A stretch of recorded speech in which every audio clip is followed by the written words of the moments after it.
NBA Finals ratings just increased by 90% in a single year.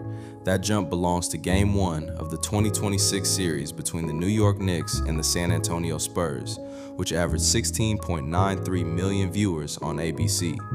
The Knicks secured that opening win by erasing a 14-point third-quarter deficit. Jalen Brunson led the comeback with 30 points, including a three-pointer with under 2 minutes remaining to take the lead. Game 2 was decided by a single point, ending with a turnover and a missed jumper from Victor Wembanyama. That win gave New York its 13th straight victory this postseason, the second longest streak in league history. This is the closest the Knicks have been to a championship since 1973.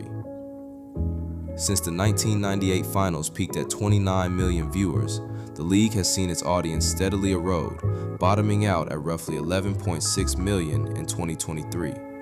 This 2026 surge is the most significant reversal of that multi-decade decline. While New York is a massive media market, the Knicks have been in that market for the entire 53-year championship drought. The difference in 2026 is that for the first time in 15 years, the finals do not feature a roster engineered by superstar collusion. The previous era's blueprint was established in 2010 during a national television special.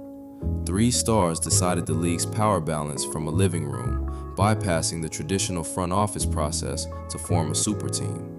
In Miami, this player empowerment model became the standard. The stars began picking their own teammates and using their contracts as leverage to force trades to specific destinations. We saw this strategy move across the map, from Cleveland to Miami, back to Cleveland, and eventually to Los Angeles. When the championship favorites are essentially decided by stars in July, the games played from October through June can feel like a formality. The collapse from 29 million to 11.6 million viewers tracked this era almost exactly. The casual audience largely tuned out as the competitive stakes began to feel manufactured. The decline was a consequence of a design that prioritized individual superstar brands over the organic competition between franchises. San Antonio reached these finals through the draft. They selected Victor Wembanyama first overall in 2023 and focused on internal development. Wembanyama hasn't demanded an exit or pressured the front office to trade for his friends. He is a homegrown franchise player in a small market. New York followed a different path, but one rooted in financial discipline. In 2024, Jalen Brunson signed an extension for significantly less than his maximum value, providing the front office the flexibility to improve the roster. The Knicks then acquired Josh Hart, OG Anunoby, Mikal Bridges, and Karl Anthony Towns. By paying the full market price in draft picks and players, they didn't circumvent the system, they navigated it. There is a distinction between a super team and a team that trades for stars. One is built through independent front office management, the other is built through star collusion. No one on this Knicks roster held their previous team hostage to get here. The front office simply used its assets to build a functional unit.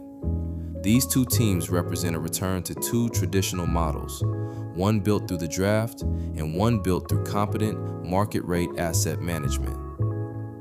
If the audience clearly prefers this style of basketball, we have to look at why the media spent 15 years framing the super team era as a necessity for the sport's growth.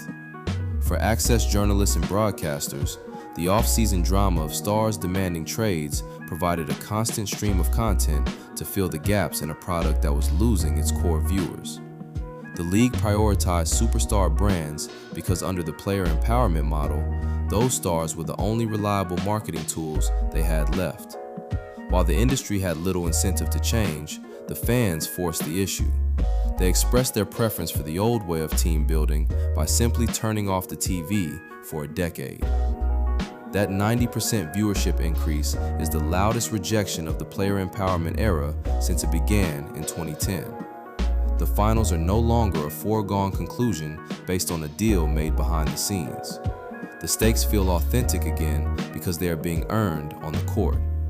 The LeBron James belt is being replaced by a model that the audience actually wants to watch. Our full audit on his career and the receipts that put him 12th all time is available on the channel.